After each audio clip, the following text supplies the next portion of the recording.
The turning point in my career, I can actually trace to a single moment. It was in March 1995 when the Baha'i international community submitted its statement to the World Social Summit in Copenhagen, which was one of these United Nations conferences that were being held. This one was dealing with social and economic development, with global poverty. You know, one of the things about getting a PhD is that you're never actually trained for how to teach.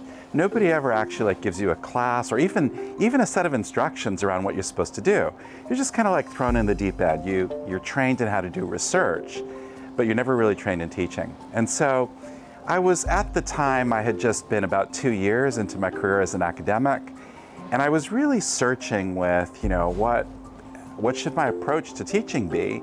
And I read this statement from the Baha'i international community, and it was a single sentence, actually. It was this one sentence that just leapt out of the pages and really spoke to me. And it was a section of this document called The Prosperity of Humankind, which defines development. And it defines development as laying foundations for a new social order, cultivating the limitless potentialities latent in human consciousness. And when I read that, I went, wow. And I looked at it and I realized, that's my creed. That's my creed for teaching. My job as an educator is exactly this. Now, again, this is not the holy writings. It's a statement from the Baha'i international community. So I had to adapt it a little because it's talking about foundations for a new social order. That's global, that's really big. I needed to translate that into the language of my classroom. And so the language became cultivating, so that concept of laying foundations for a new social order, I made that cultivating environments conducive to releasing the limitless potentialities latent in human consciousness. So at that point, I guess you say it becomes a little Baha'i inspired. But that became my creed. My job as an educator was to create the kind of environment in the classroom that empowered students to releasing their limitless potentialities. So there's two parts to that construct, right? There's two parts to the statement. The first is creating the right environment in the classroom. The second is releasing this limitless potentiality, this capacity that these students have. So if you look at that first part, how do you create the right environment in the classroom? Because I had always thought of my job as an educator being about the imparting of knowledge, that the transmission of knowledge. I am, this learned scholar who's going to transmit knowledge to my students. And then I realized, no, that's not my job. I am a catalyst for something. I am a catalyst for creating and cultivating a culture. So for example, one of the very first things I did is, as a teacher, you have teaching assistants. And these teaching assistants are usually grad students. So the first thing I did is I changed the rules. I said, in this class, the teaching assistant next semester will be one of you. And it will be the student that does the most to help the other students in the classroom.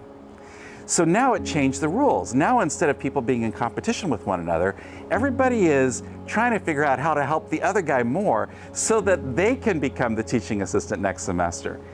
And that was a great example because the culture of the classroom suddenly changed. Everybody is really working hard to teach everybody else. So now I've gone from being one educator to everybody being an educator.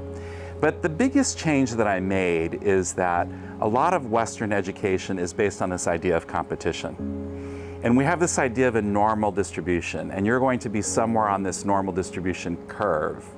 So there'll be some people that will be at the top, some people at the bottom, the majority in the middle. And what I realized is that concept of the normal distribution is inherently evil. It's a bad construct. It's a construct we inherited from agronomy. So suddenly the environment in my class changed, and it became this environment that empowered people. So now we go to the second part of that quote, this idea of cultivating these environments that are conducive to releasing the limitless potentialities latent in human consciousness. Well, what I discovered is there's no limit to what students could achieve. I mean, literally. The first time I began doing this, I was teaching a script writing class. The standard was 20 pages for a 3-point credit. And I changed that and I made it 120 pages. And I discovered that students didn't even break a sweat. It was like no challenge for them. So the following year, I made it 120 pages up to the last 21 days. And then in the final 21 days, they had to write a 120-page screenplay. Now, I didn't even know if that was even humanly possible. But what I discovered was not only was it possible, the immediate criticism that got when all the students achieved it, the other faculty said, well, your screenplays must not be very good. But one of those screenplays went on to win at the Sundance Film Festival. So what happens is once you empower human potential, the sky's the limit. What people can achieve is just unbelievable. And that tells you that we all have this immense capacity. But our culture, the rules, people, inhibit that potential. We get people thinking they're very average instead of empowering them to achieve their fullest potential. Once I discovered that idea, my students were just off the charts. They began doing phenomenal work. In fact, the work that my students at a very average Australian university, we were not one of the top universities. These were average students who were coming into the class, but the work they did became so good that people like the BBC would pay to fly my entire class to London for the opportunity to work with these students. And that work was the basis for me eventually getting the Australian Prime Minister's Award for being University Teacher of the Year. It was all down to that one quote. That one quote changed and transformed the work my students ultimately did. So flash forward a little bit later in my career, and my research began to thrive. And eventually that led to me having my own research center. And this was a major flagship research center. We had our own building. We became global experts, but now I had a different problem. I had to manage a team. Nobody trained me how to manage a team. Same problem I had earlier in my career. I began reading a lot of management books. I was very disappointed with management books because the books were very situational. It was a style of leadership that I felt would work under one set of circumstances, but it wasn't very inspiring. Suddenly I realized, wait a minute, just as development is about cultivating the environments conducive to releasing the limitless potentialities latent in human consciousness, and just like you could apply that same principle to teaching, you could apply that same principle to management. So suddenly, for me, good management became about cultivating environments conducive to releasing the limitless potentialities latent in human consciousness. My job as a manager was to create in my workplace the kind of environment that empowered my team to achieve their fullest potential. Well, watch out. Once I discovered that potential, the work that my team began producing truly became world-class. And eventually, that would lead to Disney recognizing the power and potential of my team. And so out of the blue, one day I got a call in 2008 from Disney, and they were like, look, we've seen what you're doing. We want you to run our media lab. And I said, no.